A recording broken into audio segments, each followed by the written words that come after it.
Ce matin-là, je fus réveillé par Mafio. Le bougre me secouait l'épaule de façon pour le moins désagréable. Mais je compris que son insistance était due au vif intérêt qu'il portait à mon récit. De cela, au moins, je m'estimais heureux. Alors, me dit-il, raconte. Alors quoi? Ma réponse manquait pour le moins de finesse, certes, mais j'étais épuisé. Qu'est-il arrivé à Ahmad? Cela, mon frère, je ne l'ai découvert que plus tard. Eh bien, raconte-moi. Je m'assis sur mon lit et réfléchis à la demande de mon frère. Peut-être vaudrait-il mieux que je te conte ces événements dans l'ordre dans lequel ils m'ont été confiés, lui annonçai-je. Altaïr, malgré son âge avancé, est un conteur de grand talent. Je crois qu'il serait bien dommage de bousculer l'ordre de la chronologie. Vois-tu le récit que je t'ai fait hier? Ces événements survenus lorsqu'il venait d'avoir 11 ans, a occupé la majeure partie de ma première entrevue avec lui. Quel enfant n'aurait pas été traumatisé par de si terribles événements? Pensa tout haut Mafio. Et sa mère alors? Morte en couche. Altaïr était un orphelin à 11 ans? Effectivement. Et ton récit? Dis-moi, qu'est-il arrivé ensuite? Oh, rien de très étonnant. Tu sais, Altaïr m'a congédié, s'est enfermé dans sa tour et... Non, je parle pas de ça. Qu'est-il arrivé ensuite au jeune Altaïr? Pour apprendre cela, mon frère, tu vas aussi devoir patienter. Car là de notre entrevue suivante, sa narration avait fait un bond de 15 ans en avant. Ce jour, il me narra les événements terribles qui survinrent alors qu'il arpentait discrètement les catacombes humides qui courent sous Jérusalem. Nous sommes en 1191, plus de 3 ans après que Salah al-Din et les Sarrasins ont pris Jérusalem.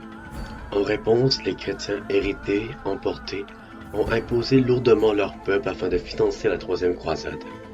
Une fois de plus, des hommes revêtus de cottes de mailles marchent sur la terre sainte et assiègent ces cités. Le roi Richard d'Angleterre, dont la cruauté et le courage lui a valu le surnom de cœur de lion, venait de reprendre Acre. Mais son désir le plus ardent demeurait de reconquérir la sainte cité de Jérusalem et ses temples les plus sacrés. Le mont du Temple et les ruines du Temple de Salomon, ruines en direction desquelles Altaïr, Malik et Kadar se dirigeaient furtivement. Bien qu'ils soient plaqués aux parois des tunnels et que leur avancée se fasse en toute discrétion, ils procédaient à vive allure. Leurs bottes souples foulaient à peine le sable. Altaïr ouvrait la marche, suivi de près par Malik et Kadar. Tous trois maintenaient leur sang en alerte et sentaient leur pouce accélérer tandis qu'ils approchaient du mont. Les catacombes accusaient pleinement leurs milliers d'années. Du sable et de la poussière coulaient les poutres et, sous leurs pieds, le sol était meuble, mouillé par l'eau d'un courant proche qui gloutait en permanence jusque sur le sable. L'air était saturé de la forte odeur de soufre qui émanait des lanternes en bitume disposées en ligne le long des parois. Altaïr fut le premier à entendre le prêtre. Comment aurait-il pu en être autrement? Il était leur chef, un maître assassin. Il était plus apte qu'eux en tout domaine. Ses sens étaient plus aiguisés. Il s'arrêta, toucha son oreille, puis leva la main. Tous trois s'immobilisèrent tels des spectres embusqués. Lorsqu'il se retourna, il les trouva attentifs attendant ses instructions. Les yeux de Kadar brillaient d'impatience. Ceux de Malik, impassibles, demeuraient indéfectiblement vigilants. Ils retinrent leur souffle. Tout autour, l'eau continuait à goûter. Altaïr se concentra sur le marmonnement du prêtre. Les hypocrites prières chrétiennes des Templiers. Altaïr posa les mains sur son dos et, d'un mouvement vif du poignet, se saisit de son arme, souriant lorsqu'il se sentit animer le mécanisme relié à son auriculaire. Il fit jaillir sa lame si habilement que son geste ne produit pas le moindre bruit, synchronisant le mouvement de son bras avec les clapotis réguliers des gouttes d'eau. Mieux valait redoubler de prudence.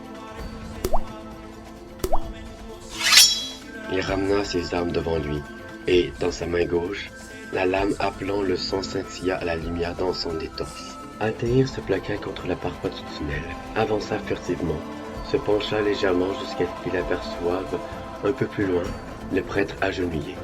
Il portait bel et bien la tenue des Templiers. Sans nul doute possible, il n'était pas seul. D'autres croisés arpentaient certainement déjà les ruines du temple, à la recherche du trésor mythique qu'elle recélait. Son pouls s'accéléra encore. La présence du prêtre confirmait ses craintes.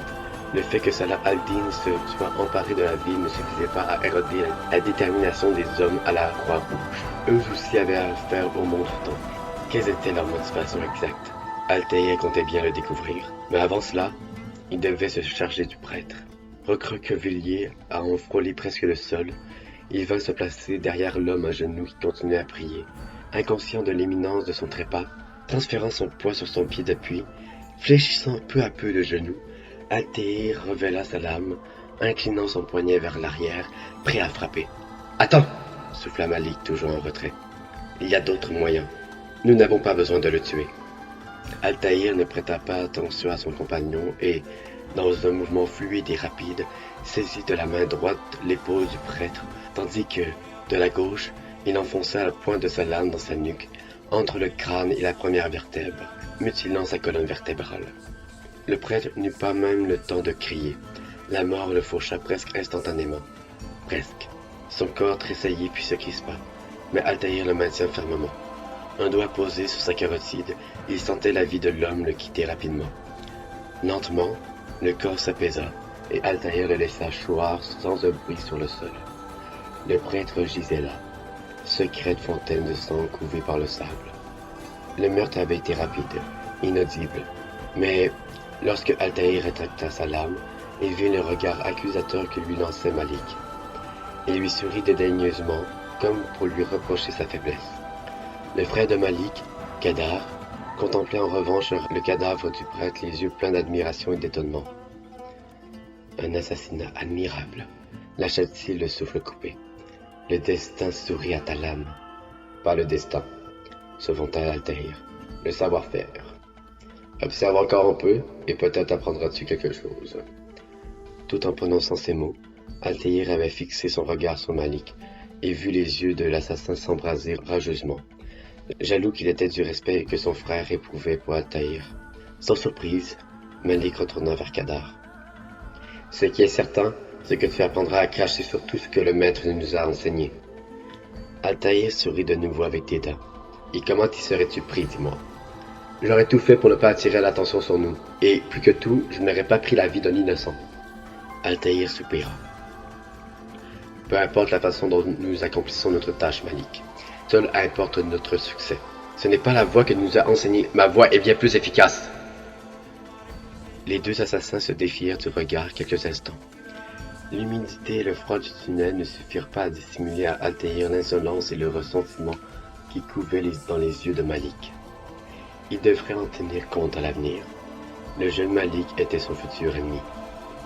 Quoi qu'il en soit, si Malik avait été en tête de doubler un jour Altaïr, il sembla estimer que le moment n'était pas venu de tenter sa chance. « Je pars en éclaireur. Fais en sorte de ne pas nous déshonorer davantage. » Tandis que Malik quittait ses compagnons, s'engouffrant plus avant dans le tunnel qui menait au temple, Altaïr décida que, quelle que soit la sanction qu'il aurait endurée pour son insubordination, cela devait attendre. Kadar regarda son frère s'éloigner puis se tourna vers Altaïr. « Quelle est notre mission au juste? Mon frère n'a rien voulu m'en dire, excepté que c'était un honneur pour moi d'y participer. » Altaïr regarda le chiot enthousiaste. « Le maître pense que les Templiers ont découvert quelque chose de précieux sous le mont du temple. »« Une sorte de trésor ?» lança Kadar, les yeux pétillants. « Je l'ignore. Tout ce qui importe, c'est que le maître estime que cette chose est importante.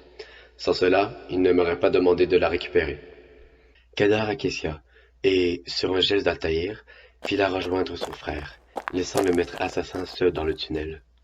Altaïr baissa les yeux vers le cadavre du prêtre dont la tête était auréolée de sang écarlate. Malik avait probablement raison. Il aurait pu trouver d'autres moyens de neutraliser le prêtre.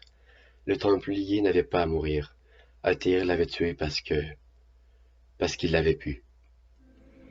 Parce qu'il était Altaïr Ibn Lahad, né d'un père assassin. Parce qu'il était le plus habile de tous les combattants de l'ordre. Parce qu'il était un maître assassin. Il quitta les lieux. Quelques instants plus tard, il arriva devant plusieurs apics aux profondeurs d'un baie de brume. Il bondit lestement, atterrissant sur la première corniche de pierre, tel un félin, la respiration parfaitement synchronisée avec chacun de ses efforts, grisé de se sentir si puissant et athlétique. Il sauta sur une autre traverse, puis encore une autre, pour arriver enfin là où l'attendaient Malik et Kadar. Plutôt que de leur faire signe, il les dépassa sans un mot. Chacun de ses pas, presque inaudible, troublait à peine le sable. Devant lui s'élevait une haute échelle qu'il emprunta très rapidement, filant aussi vif qu'appliqué, ne ralentissant qu'une fois arrivé au sommet. Là, il s'arrêta, aux aguets, et huma l'air ambiant. Puis, très lentement, il leva la tête et, un peu plus haut, aperçut une salle où, comme il s'y attendait, se tenait de dos un garde vêtu de la tenue traditionnelle des Templiers, gambisson renforcé, jambière, côte de maille, épée rangée à la taille. Silencieux, immobile, Altaïr l'étudia un moment, j'osant sa posture, l'inclinaison de ses épaules. Parfait. L'homme était à la fois là et distrait. En finir avec lui serait un jeu d'enfant. Lentement, Altaïr se hissa sur le sol où il s'accroupit, puis avança de quelques pas, retenant son souffle, le regard rivé sur le Templier. Il vint se placer derrière lui, tendit et leva les mains, la gauche armée de sa griffe de métal rétractile, la droite prête à saisir et bâillonner le garde. Puis il frappa. Libéré par un vif mouvement de poignet, la lame jaillit de sa cage à l'instant même où elle se ficha dans la colonne du garde. Son cri de douleur mourut dans la paume de l'assassin. Il se terre une seconde dans cette posture macabre. Altaïr sentant le cri d'agonie étouffé du Templier chatouiller sa paume.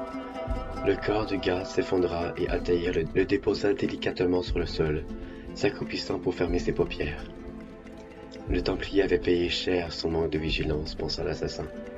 Il se redressa, s'éloigna du cadavre et partit rejoindre Malik et Kada qui progressaient discrètement sous l'arche, dont le garde avait négligé la surveillance. Une fois l'arche dépassée, ils se retrouvèrent sur les hauteurs d'une vaste salle. Pendant quelques secondes, Altaïr resta immobile, se contentant de la contempler, envahi par un respect et une admiration soudaine. Ils se trouvaient tous trois dans la ruine du légendaire temple Salomon, construit par le roi éponyme en 960 avant Jésus-Christ. Si Altaïr ne se trompait pas, il surplombait la chambre la plus illustre du temple, son lieu saint. Si les textes antiques disaient de ces murs qu'ils étaient ornés de cèdres et gravés de chérubins, et de fleurs écloses rehaussées d'or, le temple n'était plus aujourd'hui que l'ombre de la merveille d'antan. Bois nobles, chérubins et dorures avaient disparu. Et Altaïr pensa que les Templiers n'étaient probablement pas étrangers à cette disparition. Cependant, même privé de ces ornements, le lieu inspirait une profonde révérence, et, malgré lui, Altaïr s'était laissé saisir par l'émerveillement. Derrière lui, ses deux compagnons se tenaient immobiles, littéralement stupéfaits. « Là, ça doit être l'arche, » dit Malik le doigt tendu vers l'autre bout de la chambre. « L'arche de l'Alliance » lança Kadar abasourdi, les yeux rivés sur la relique. Altaïr, qui avait retrouvé ses esprits, jeta un regard prétentieux aux deux hommes qui se tenaient là comme deux marchands subjugués par une poignée de babioles étincelantes. « Ne soyez pas stupides, » intervient-il sèchement. « Ne soyez pas stupides. Ce n'est qu'une légende. Elle n'existe pas. » Regardant lui aussi dans la même direction, il se mit cependant à en douter. La boîte qu'il observait correspondait en tout point à la description que les prophètes en avaient toujours faite. Entièrement dorée, son propitiatoire d'or orné de chérubins, et des anneaux prêts à accueillir les barres qui serviraient à la soulever. Altaïr remarqua en outre quelque chose de troublant. Une étrange aura émanait de la relique. Il s'efforça de détourner le regard. Il avait plus important à en faire, et, notamment, s'occuper des hommes qui venaient d'entrer dans la chambre au niveau inférieur, leurs bottes crissant contre ce qui avait été un plancher, mais n'était plus désormais que de la pierre nue. Des Templiers. Leur chef aboyait déjà ses ordres. « Je veux qu'on la sorte du temple avant le lever du jour !» hurla-t-il à ses hommes, faisant sans aucun doute référence à l'arche. « Plus vite elle sera entre nos mains, plus vite nous pourrons nous occuper des chacals de Masyaf. » L'homme parlait avec un fort accent français, et lorsqu'il s'avançait suffisamment pour que la lumière éclaire sa silhouette, ils distinguèrent sa cape, celle du grand maître templier. « Robert de Sablé, » souffla Altaïr, « je ferai tout pour qu'il ne sorte pas vivant d'ici. » Malik se rua vers lui, visiblement hors de lui. « Non, le maître nous a ordonné de récupérer le trésor et de ne nous occuper de Robert qu'en cas d'absolue nécessité. » Là de l'insubordination continuelle de Malik, Altaïr ne se tourna vers lui. « Il se tient entre nous et la relique. Sa mort ne pourrait être plus nécessaire. » La discrétion avant tout, Altaïr. La discrétion ou la lâcheté. Cet homme est notre pire ennemi. Nous avons là une chance de nous en débarrasser. Tu as déjà transgressé 2 des 3 lois du credo. Et voilà que tu voudrais cracher sur la dernière. Ne jamais compromettre la fraternité. Mon titre et ma compétence font de moi ton supérieur. Dans ton intérêt, il vaudrait mieux que tu cesses de remettre en question mes décisions. Puis il se retourna et descendit rapidement la première échelle jusqu'à la terrasse la plus basse. Il gagna le sol et, galvanisé par une confiance aveugle, il avança à grands pas vers le groupe des chevaliers. À sa vue, les Templiers lui firent face, la main sur la poignée de leur épée et la mâchoire crispée. Altaïr ne savait qu'ils ne pourraient pas détacher leur regard de lui. Lui, l'assassin qui glissait à présent vers eux, le visage dissimulé sous son capuchon, sa robe et sa ceinture de tissu rouge flottant autour de lui, l'épée battant son flanc et les poignées de ses couteaux poignants au-dessus de son épaule gauche. Il savait à quel point ils étaient terrifiés. Il les observa aussi, étudiant chacun d'eux pour déterminer qui était gaucher ou droitier, qui misait sur sa vitesse et qui sur sa puissance, s'attardant plus particulièrement sur leur chef. Robert de Sablé était le plus grand de tous, le plus puissant. Son crâne rasé surmontait un visage marqué par des années d'expérience martiale, chacune d'entre elles ayant contribué à bâtir sa légende, celle d'un chevalier dont la maîtrise de l'épée n'avait d'égal que son impitoyable cruauté. Altaïr était conscient d'une chose, de tous les hommes présents, Sablé était de loin le plus dangereux et devait être éliminé en premier. Il entendit Malik et Kadar descendre des échelles et constata en regardant par-dessus son épaule qu'ils se lançaient vers lui dans la bataille. Kadar déclutit, nerveux, tandis que son frère lançait à Altaïr un regard lourd de désapprobation. À la vue des deux nouveaux assassins, les Templiers se crispèrent davantage. 4 d'entre eux encadrèrent Sablé, et tous se mirent en garde. L'air était lourd de crainte et d'appréhension. « Un instant, Templiers !» ils interpella Altaïr lorsqu'il se fut assez proche des 5 hommes. Il défia du regard Sablé qui souriait légèrement, les bras le long du corps. Contrairement à ses compagnons qui s'étaient préparés au combat, il semblait serein, comme si les 3 assassins ne l'impressionnaient pas le moindre du monde. Altaïr lui ferait payer son arrogance. Vous n'êtes pas les seuls à convoiter ce que recèle ce temple. Les 2 hommes se jaugèrent. Altaïr fit un geste de la main droite, comme s'il s'apprêtait à empoigner son épée, voulant attirer l'attention du Templier alors que la mort frapperait par la gauche. Parfait, pensa-t-il. Feinté de la main droite, frappé de la gauche. S'il éliminait Sablé, ces hommes fuiraient, laissant les assassins s'emparer du trésor. Il entendait déjà ses pairs s'extasier de sa victoire sur le grand maître Templier. Malik, ce pleutre, perdrait toute crédibilité auprès des siens. Son frère redoublerait d'admiration pour lui, et, à leur retour à Masyaf, tous les membres de l'ordre le vénéraient. Al-Mualim en personne lui ferait l'honneur de ses compliments publics, et son ascension future à la tête des assassins serait assurée. Il deviendrait leur maître. Altaïr regarda son adversaire dans les yeux. Il testa imperceptiblement le mécanisme de sa lame. Tout fonctionnait. « Que viens-tu donc chercher ici ?» lui demanda Sablé avec ce même sourire détaché. « Ta mort » lâcha abruptement Altaïr. Il frappa. Mu par une vélocité surhumaine, il bondit sur Sablé tout en dégainant sa lame, feintant de la main droite, puis frappant de la gauche, aussi vif et létal qu'un cobra. Mais le grand maître Templier s'avéra plus rapide et plus rusé qu'il ne l'avait anticipé. À peine l'assassin avait-il attaqué qu'il le saisit en vol, arrêtant Altaïr en plein élan avec une aisance déconcertante. Celui-ci, stupéfait et incapable de bouger, se retrouva pris au piège, sans défense. Aussitôt, Altaïr comprit qu'il venait de commettre une terrible erreur. Une erreur fatale. À cet instant, il comprit que ce n'était pas Sablé qui péchait par orgueil, mais lui-même. Tout à coup, il ne se sentait plus l'Altaïr flamboyant, le maître assassin. Non, il se sentait aussi faible et vulnérable qu'un enfant. Aussi vulnérable qu'un enfant prétentieux qu'on venait de remettre à sa place. Il se débattit mais se rendit compte qu'il ne pouvait à peine bouger. Sablé, lui, ne semblait faire aucun effort pour le maintenir ainsi. La honte le poignarda en plein cœur lorsqu'il se rendit compte que Malik et Kadar étaient témoins de sa défaite. Sablé lui broyait la trachée d'une seule main, et il suffoqua lorsque le Templier le rapprocha de son visage. Une veine enfla sur son front, prête à éclater. « Tu n'as pas la moindre chance de ce dont tu te mêles, assassin. Si je t'épargne, c'est pour que tu t'en retournes délivrer un message à ton maître. Lui et les siens ont perdu la Terre Sainte.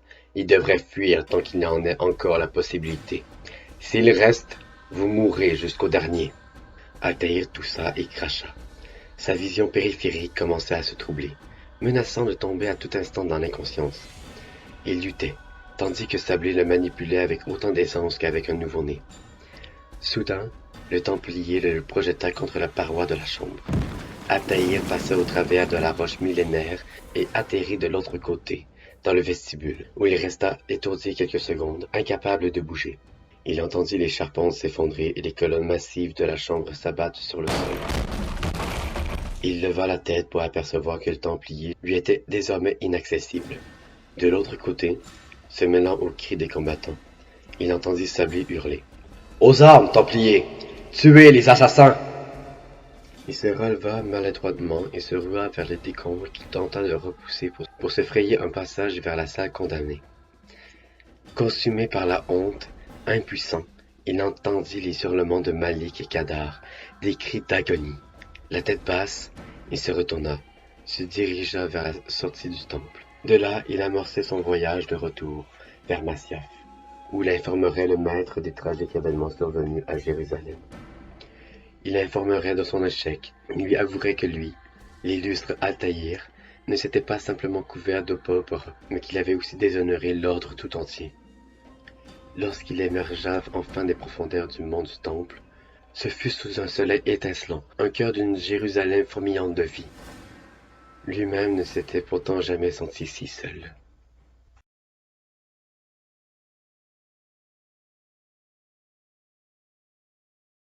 Altaïr arriva à Masyaf après 5 jours d'une chevauchée étreintante, plus de temps qu'il n'en fallait pour ruminer son échec. Le cœur lourd, il se présenta aux portes du village, passa devant le garde qui l'avait autorisé à entrer, puis se dirigea vers les écuries. Il mit pied à terre et, sentant ses muscles endoloris se détendre enfin, tendit les rênes de sa monture au palefrenier, puis s'arrêta devant le puits pour boire un peu. Il sirota d'abord l'eau fraîche avant de l'avaler à grandes gorgées, puis de s'en asperger pour nettoyer la poussière qui recouvrait son visage. Cela ne suffit pas à laver totalement son corps sali par le voyage. Sa robe était lourde et grasse, et il espérait pouvoir rapidement se baigner dans les eaux étincelantes de Masyaf, qui coulaient à l'abri d'une anfractuosité creusée dans la falaise. Il n'aspirait désormais qu'à une seule chose, la solitude. Tandis qu'il franchissait la ceinture extérieure du village, il leva les yeux au-delà de l'écurie et du marché en pleine effervescence, vers les sentiers venteux qui menaient au rempart de la forteresse des assassins.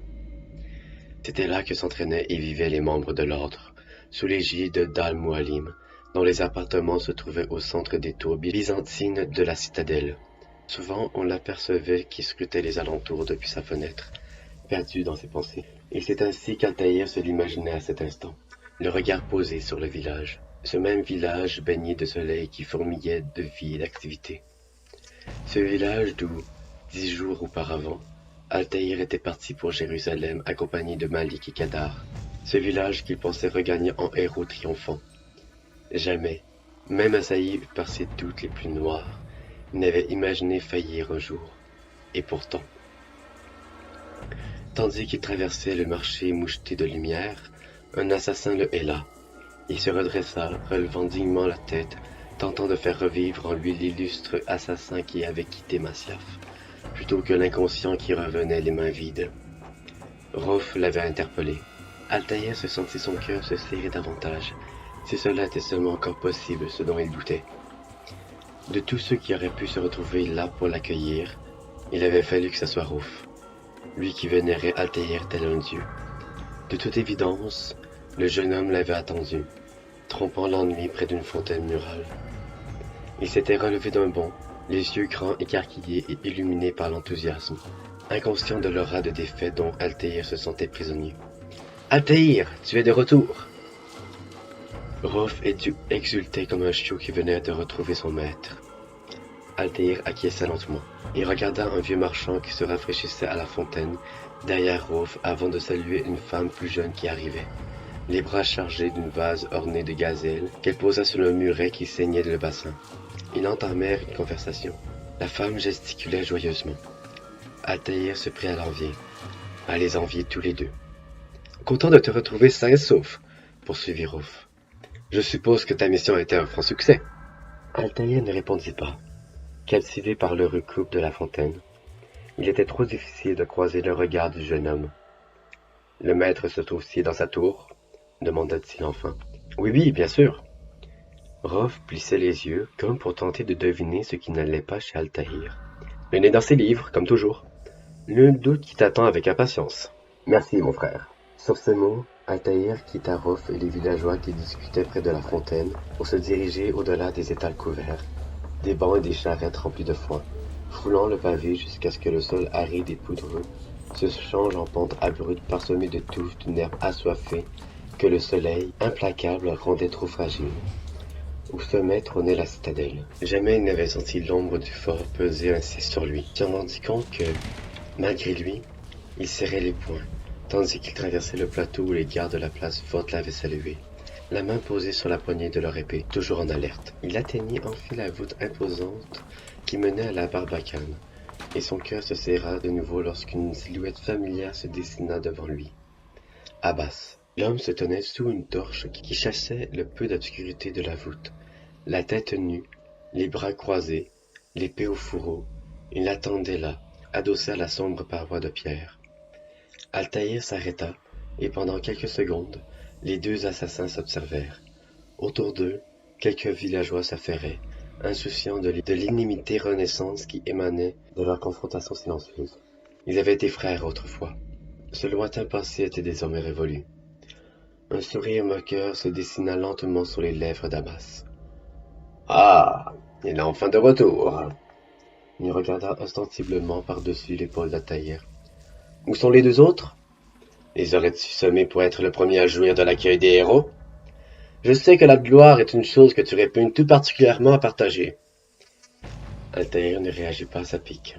« Le silence n'est qu'une forme d'assentiment, » ajouta Abbas, qui essayait de désarçonner Altaïr avec la naïveté et la pugnacité d'un adolescent rebelle. « N'as-tu rien de mieux à faire que de te prêter à ces gamineries? » soupira Altaïr. « Le maître m'a demandé de te prévenir qu'il t'attendait dans la bibliothèque. » Lorsqu'Altaïr arriva à son niveau, il se pencha vers lui. « Allez, hâte-toi donc. Je sais que tu meurs d'impatience de le flatter. » Un mot de plus, et je passe ta gorge au fil de ma lame. Chaque chose en son temps, mon frère.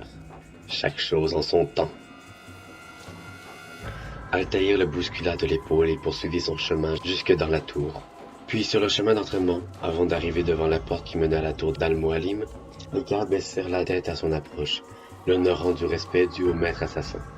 Il savoura la déférence, conscient que bientôt, le temps que la rumeur se répande, leur déférence ne serait plus qu'un souvenir. Mais avant l'opprobre, il allait devoir annoncer la terrible nouvelle à Al-Mualim. Il gravit les marches qui menaient aux appartements du maître et entra. La pièce était chaude, l'air lourd et chargé de senteurs sucrées coutumières. De la poussière dansait au hasard des raies de lumière qui dardaient depuis la grande fenêtre ouverte au fond de la pièce. C'est là que se tenait Al-Mualim, les mains dans le dos. Il était son maître, son mentor, l'homme qu'il vénérait plus que tout autre, celui qui l'avait déshonoré. Dans ce coin de la pièce, les pigeons voyageurs du maître roucoulaient doucement dans leur cage. Le vieillard trônait au milieu de livres et de manuscrits couvrant des millénaires de savoir et de littérature de l'ordre, ici rangés sur des étagères, là amassés en piles poussiéreuses et chancellantes. Sa robe somptueuse flottait autour de lui. Ses longs cheveux tombaient sur ses épaules, et comme à son habitude, il se tenait là, contemplatif. « Maître, » commença Altaïr, brisant l'étouffant silence. Il baissa la tête. Sans un mot, Al-Mualim se retourna et se dirigea vers le bureau sur lequel se déroulait un tapis de parchemin. Il regarda Altaïr de son œil unique, implacable, auquel rien n'échappait jamais. Sa bouche, cachée dans sa barbe grise, ne trahit pas la moindre émotion jusqu'à ce que, enfin, il s'adresse à son élève. « Approche, parle-moi de ta mission. Je gage que le trésor des Templiers est en ta possession. » Altaïr sentit une goutte de transpiration couler depuis son crâne jusqu'à son visage. Il y a eu des complications, maître. Robert de Sablé n'était pas seul. Al-Mualim balaya la remarque d'un revers de main. Rares sont les missions qui ne connaissent pas d'imprévus. C'est notre aptitude à nous adapter à chaque situation qui fait de nous ce que nous sommes. Cette fois, ça n'a pas suffi. Al-Mualim prit quelques secondes pour s'imprégner des paroles d'Altaïr. Il passa devant son bureau et y reprit d'un ton acerbe. « Que veux-tu dire » Altaïr dut forcer les mots à franchir sa gorge nouée. « J'ai échoué, maître. Le trésor, il nous a échappé. » L'atmosphère, soudain chargée d'une tension palpable, semblait sur le point de voler en éclats à tout instant. Al-Mualim marqua une pause avant de reprendre. « Et Robert ? Il est en vie et libre. » Les mots d'Altaïr tombèrent avec fracas dans la pièce qui semblait être assombrie. Al-Mualim s'approcha d'Altaïr, l'œil étincelant de rage, la voix sourde. Son ire baignait la pièce entière. « Je t'ai confié à toi, mon meilleur assassin, la mission la plus importante de notre histoire, et tu reviens vers moi, les mains chargées d'excuses et de prétextes. Tais-toi » Sa voix fendit l'air tel un fouet rageur. « Ne prononce pas un mot de plus. Tout cela est des plus inattendus. Nous allons devoir monter une autre expédition. Je vous jure, je le retrouverai. J'irai et... » commença Altaïr dont l'envie se retrouver face à Sablé le dévorait déjà. Cette fois, il le savait. L'issue du combat serait tout autre. Al-Mualim l'observa, comme s'il se rappelait soudain que, lorsqu'il avait quitté Masyaf, 2 assassins l'accompagnaient. « Où sont Malik et Kadar ?» demanda-t-il froidement. Une nouvelle goutte de sueur perla sur la tempe d'Altaïr. « Ils sont morts. »« Non !» commenta une voix derrière eux. « C'est faux !» Altaïr se retourna et se retrouva face à un homme revenu d'entre les morts.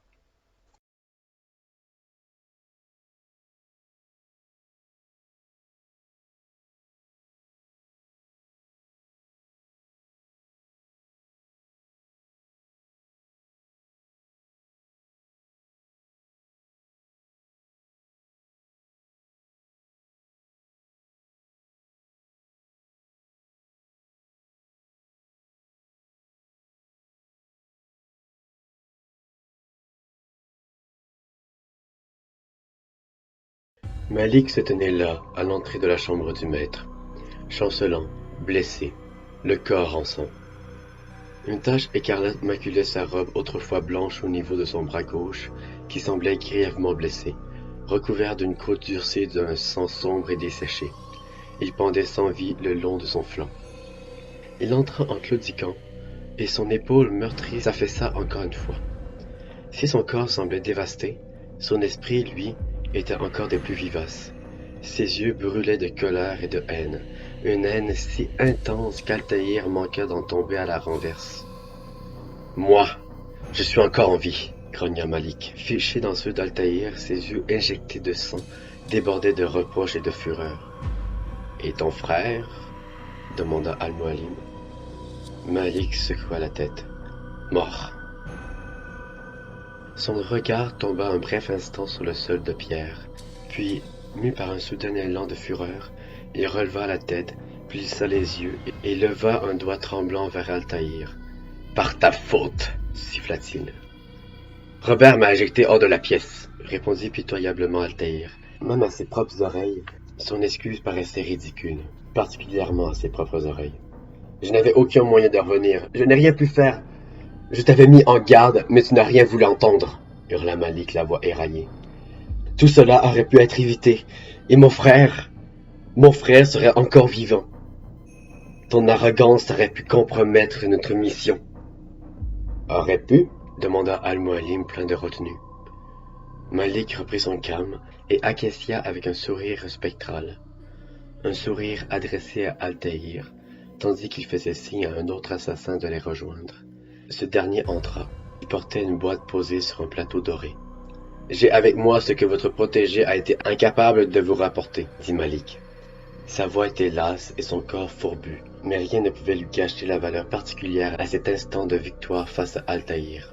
Altaïr sentit le monde s'écrouler autour de lui, tandis qu'il regardait l'assassin déposer le plateau sur le bureau d'Al-Mualim. Des runes antiques recouvraient l'objet dont émanait une étrange aura. La boîte devait sans nul doute contenir le trésor recherché par Al-Mualim. Tout portait à le croire en tout cas. Ce trésor qu'il n'avait pas su récupérer. Écarquillé, l'œil valide d'Al-Mualim scintillait. Ses lèvres ouvertes laissaient entrevoir la pointe de sa langue. La simple vue de la boîte La simple pensée de ce qu'elle contenait semblait l'émerveiller. Soudain, des cris s'élevèrent dehors. Des cris et des bruits de pas, et le fracas reconnaissable entre tous du fer contre le fer. « J'ai peur d'avoir amené plus que les trésors au village », lâcha Malik. Un messager déboula à bout de souffle dans la pièce et, négligeant le protocole, s'exclama. « Maître, nous sommes attaqués. Robert de Sablé assiège Masyaf en ce moment même. » Al-Mualim, tiré de ses rêveries, se trouvait tout disposé à faire face à Sablé. « Ainsi, il cherche le combat. Très bien. Je relève son défi. Va, pars en informer les autres.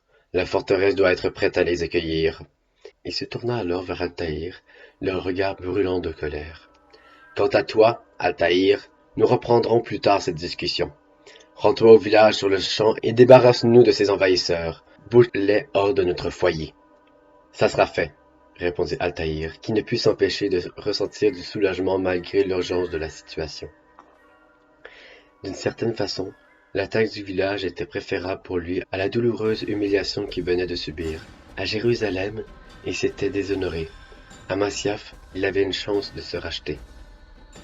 Il sauta à terre depuis la plateforme située derrière les appartements du maître, puis se rua au combat, satisfait.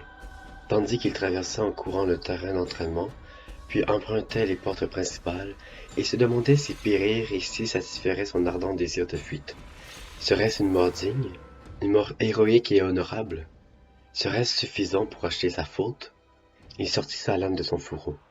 Les rumeurs de combat se rapprochaient. Il aperçut Templiers et assassins qui s'affrontaient sur les hauteurs, au pied de la forteresse, tandis que, plus bas, les villageois fuyaient en tous sens devant les assaillants. Déjà, un tapis de cadavres jonchait la pente qui menait au bas de la colline. Puis, lorsqu'un Templier se rua vers lui en grognant, il entra dans la bataille.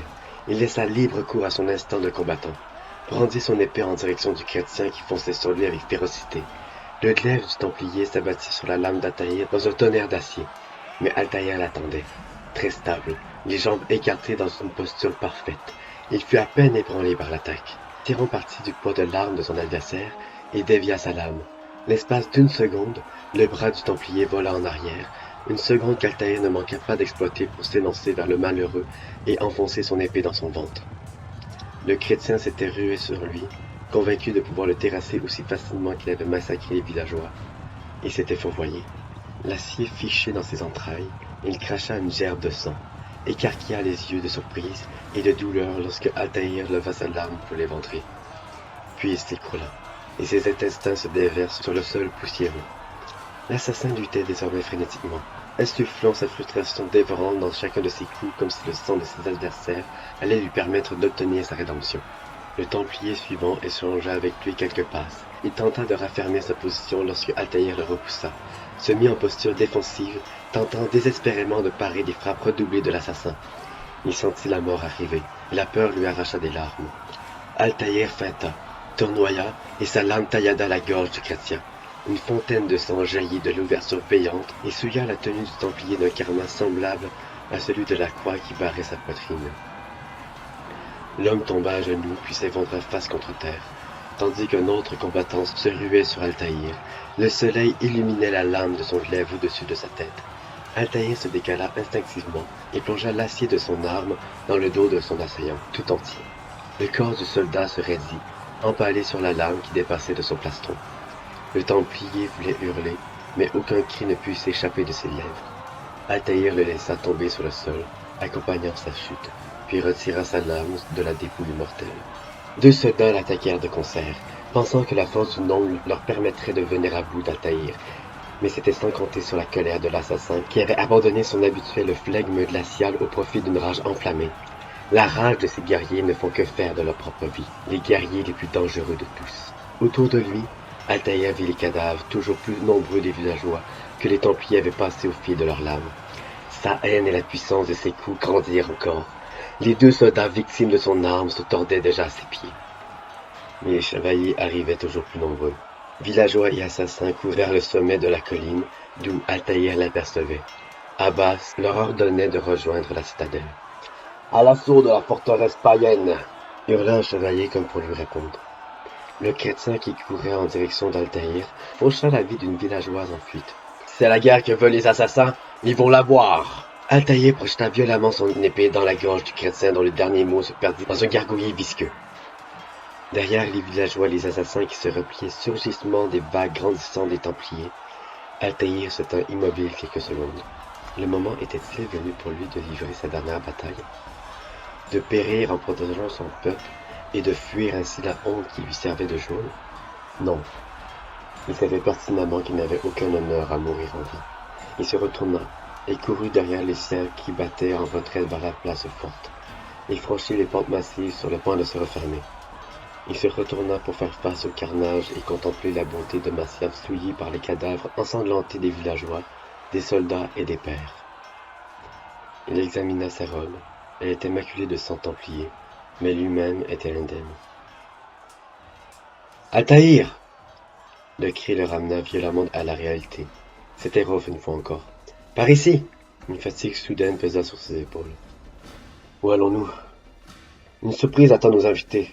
Suis-moi, tu comprendras bientôt de quoi ils retournent. » Rof désigna, loin au-dessus d'eux, les remparts de la forteresse. Altaïr regagna son épée et suivit Rof qui emprunta une succession d'échelles menant au sommet de la citadelle à l'endroit où les dirigeants de l'ordre, dont Al-Mualim, s'étaient réunis. Là, il passa devant le maître qui ne lui prêta pas la moindre attention, le visage impassible. Rof désigna l'une des 3 plateformes qui seillaient vers l'extérieur et lui demanda d'y prendre place. Il s'exécuta. Il expira longuement. Il s'exécuta, puis expira longuement avant d'avancer jusqu'au bord. Il surplombait à présent Masyaf et contemplait la vallée tout entière. L'air tourbillonnait autour de lui. Sa robe flottait au vent. Des nuées d'oiseaux planaient selon les caprices des courants d'air chaud. Si l'altitude le mettait mal à l'aise, la beauté du spectacle l'hypnotisait. Les collines qui ondulaient çà et là tapissées de verdure, les eaux scintillaient de l'oronte, les cadavres désormais minuscules qui jonchaient les pentes menant à la citadelle. Et les Templiers. Les envahisseurs s'étaient regroupés sur les hauteurs, au pied d'une tour de guet située à proximité des portes de la citadelle. À leur tête, Robert de Sablé, qui s'avançait maintenant, les yeux levés vers les remparts où se tenaient les assassins, interpella Al-Mualim. « Hérétique !» rugit-il. « Rends-moi ce que tu m'as dérobé !» Le trésor. Al-Mualim repensa soudain à la boîte posée sur le bureau d'Al-Mualim.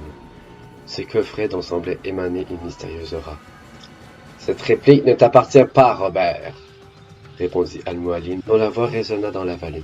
« Retirez-vous, toi et tes troupes, avant que je ne décime davantage tes rangs. »« Tu joues à un jeu dangereux, » répliqua Sablé. « Sois-en sûr que tout cela n'a rien d'un jeu. »« Ainsi soit-il, alors !» entendit le maître pour toute réponse. Quelque chose dans le ton du Templier inquiéta Altaïr. Une voix posée et confiante. Sablé s'adressa à l'un de ses hommes. « Qu'on ramène l'otage. » Des rangs des Templiers fut traîné un assassin bâillonné, pieds et poings liés. Il se tordait de douleur tandis qu'on le traînait sans ménagement jusqu'à l'assemblée. Ses cris étouffés parvenaient jusqu'aux oreilles d'Altaïr, toujours debout sur la plateforme. Puis, sans autre forme de cérémonie, Sablé fit un signe de tête à l'un de ses hommes qui se tenait près du captif. Le Templier tira les cheveux de l'assassin, exposant sa gorge, puis la passa au fil de sa lame avant de laisser s'effondrer sur l'herbe le corps du prisonnier. Témoins de la scène, les assassins présents retinrent leur souffle. Sablé se déplaça jusqu'au corps de l'assassin à l'agonie et posa un pied sur son dos, les bras croisés, tel un gladiateur victorieux. Un murmure de dégoût parcourut le groupe d'assassins lorsque le Templier interpella de nouveau Al-Mualim. « Ton village est en ruine et tes réserves ne sont pas éternelles. Combien de temps donnes-tu à ta citadelle avant qu'elle ne s'effondre de l'intérieur ? Tes hommes sont-ils si disciplinés, si dévoués qu'ils se garderont de s'entretuer lorsque l'eau et la nourriture viendront à manquer ?» Il parvenait à peine à retentir le frémissement qui trahissait son amusement. Al-Mualim, lui, demeura impassible. « Mes hommes ne craignent pas la mort, Robert. Ils l'accueillent à bras ouverts, elle et les récompenses qu'elle a à leur offrir. »« Très bien, alors qu'ils soient récompensés !» Il avait raison, bien entendu. Les Templiers pouvaient assiéger Masyaf, interdisant aisément aux assassins tout acheminement de vivres. Combien de temps leur restait-il avant qu'ils ne soient suffisamment faibles pour permettre à Sablé de les massacrer sans le moindre effort? 2 semaines? 1 mois peut-être? Tout ce qu'il pouvait espérer Altaïr, c'était que le stratagème imaginé par Al-Mualim serait suffisant pour les sortir de cette impasse. Comme s'il avait pu lire dans ses pensées, Rauf, posté sur une plateforme sur sa gauche, s'adressa à lui sans un murmure. « Suis-moi, sans hésiter. » Un troisième assassin se tenait sur la dernière plateforme. Tous trois étaient invisibles à Sablé, et à ses hommes, Altaïr regarda plus bas, et aperçut les tas de foin disposés stratégiquement à cet endroit et suffisamment épais pour amortir leur chute. Il commença à comprendre ce que Rauf avait en tête. Il allait devoir sauter sans que les Templiers puissent les repérer. Mais dans quel but? Sa robe claqua sur ses genoux. Le bruit lui sembla aussi rassurant que celui de la pluie ou des vagues. Il regarda le sol et retint son souffle. Il se concentra, puis du mieux qu'il put abstraction du monde autour de lui. Il entendit Al-Mualim et Sablé échanger des propos auxquels il s'efforça de ne pas prêter attention, se concentrant uniquement sur son seau, s'y préparant corps et âme. Il ferma les yeux. Une sérénité et un calme nouveau l'envahirent.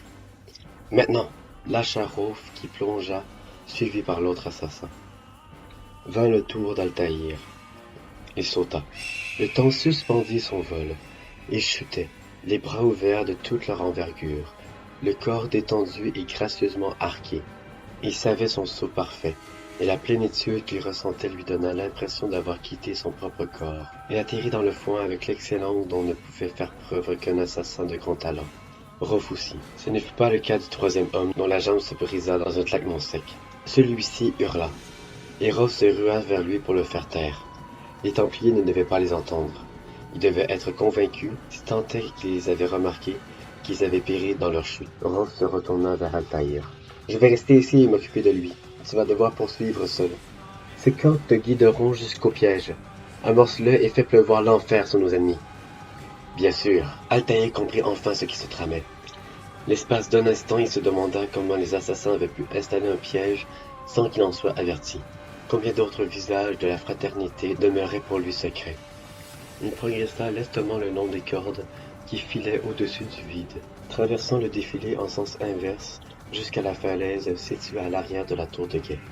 Il grimpa à l'instant, rapide et agile. Les muscles de ses bras le lançaient tandis qu'il gravissait à la pique, toujours plus haut, jusqu'au sommet de la tour, là, sous les planches de l'étage le plus élevé, et découvrit le piège prêt à être amorcé. De lourds rondins de bois graissés avaient été empilés soigneusement sur une plateforme inclinée. Il se déplaça silencieusement jusqu'au bord de la tour et se pencha pour observer les rangs des Templiers. Des dizaines d'entre eux lui tournaient le dos. Il s'approcha des cordes qui retenaient les rondins, dégaina son épée, et pour la première fois depuis des jours, un sourire illumina son visage.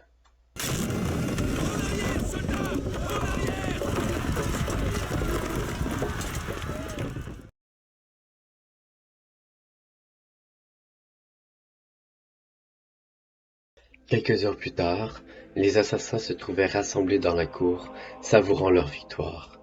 Les rondins avaient déferlé sur les chevaliers qui, pour la plupart, avaient été décimés dès la première vague. Les autres avaient succombé en masse à la seconde charge, placée derrière la première. Quelques instants plus tôt, ils étaient convaincus de leur victoire, puis leur corps avait été martelé, les membres brisés. Leur rang abandonné à la panique, Robert de Sablé avait ordonné à ses hommes de battre en retraite, tandis que les archers assassins avaient exploité pleinement leurs avantages en faisant pleuvoir sur l'envahisseur un déluge de flèches meurtrières. Al-Mualim fit taire l'assemblée d'assassins, puis fit signe à Altaïr de le rejoindre sur l'estrade, située à l'entrée de sa tour. Il arriva sur l'assassin, puis vint à ses côtés un regard sévère, puis ordonna 2 gardes de venir de chaque côté de son élève. Dans la cour, le silence fait place aux congratulations. Le dos tourné aux autres assassins, Altaïr sentit peser sur lui tous les regards. Ils allaient tous apprendre ce qui s'était passé à Jérusalem. Abbas et Malik s'en assureraient. Les efforts d'Altaïr au combat, le fait qu'il ait déclenché le piège qui les avait tous sauvés, tout cela serait bientôt oublié. La seule chose qu'ils pouvaient encore espérer était qu'Al-Mualim se montre magnanime. « Tu as brillé en boutant Robert des troupes hors de Masyaf », annonça le maître non sans quelque fierté. Altaïr espéra un instant avoir été pardonné, que ses actes depuis la mésaventure survenue à Jérusalem l'auraient racheté aux yeux d'Al-Mualim. « Tu l'as brisé, » poursuivit le maître. « Ce n'est pas de sitôt qu'il reviendra nous importuner. Dis-moi, pourquoi sais-tu seulement pourquoi ta mission a été un succès ?» Altaïr ne répondit pas. Son cœur battait à tout rompre dans sa poitrine. Parce que tu as su écouter, insista Al-Mualim. Si tu avais su écouter à l'intérieur du temple de Salomon, Altaïr, tout cela ne serait jamais arrivé. Il décrivit de la main un cercle qui englobait la cour et tout ce qui s'étendait au-delà. Ce paysage quand l'on s'affairait à débarrasser des cadavres d'assassins, de templiers et de villageois. Je n'ai rien fait de plus qu'obéir, qui avait tenté de choisir ses mots avec prudence. En vain. Non, l'invectiva le maître, les yeux enflammés. Tu n'as fait qu'à ta tête. Malik m'a conté l'arrogance dont tu as fait preuve. Tu as craché sur nos principes. Les deux gardes situés de part et d'autre d'Altaïr se rapprochèrent de lui et le saisirent par les bras. Il banda ses muscles, moins pour lutter que pour s'imposer à eux. « Que faites-vous » demanda-t-il méfiant. Les joues d'Al-Mualim s'empourprèrent. « Nous avons des règles. Nous ne sommes rien si nous ne respectons pas le credo des assassins. Il ne compte que 3 lois très simples, mais tu sembles pourtant les avoir oubliées. Laisse-moi te les rappeler. En premier lieu, jamais l'épée ne doit verser le sang d'un innocent, je le sais bien. » Le claquement de la paume d'Al-Mualim sur le visage d'Altaïr résonna dans la cour de pierre tout entière. L'assassin sentit sa joue s'embraser.